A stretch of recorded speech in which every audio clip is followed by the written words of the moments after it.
dapat kepiting bako guys, dan ukurannya super besar guys. Oke guys, ini aku lagi bikin api dulu. Aku mau masak sup kepiting hasil tangkapan aku tadi guys. Dan ini tempat wajannya sudah jadi. Ini kepiting yang aku dapat tadi guys. Ini aku tangkap dulu karena aku mau bersihkan guys.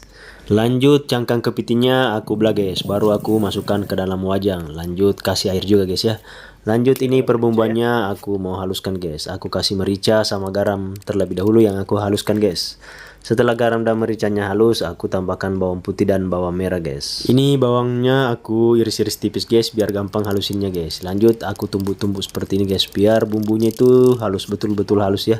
Setelah bumbunya halus, aku masukkan ke dalam wajan yang sudah berisi kepiting guys. Ini perbumbuannya aku kerik-kerik dari palungan guys. Ini aku tambahkan penyedap rasa juga guys.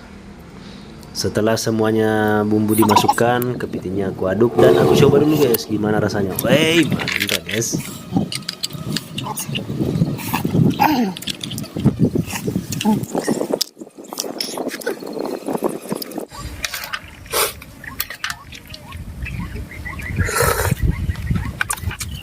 Guys, ay, tanya.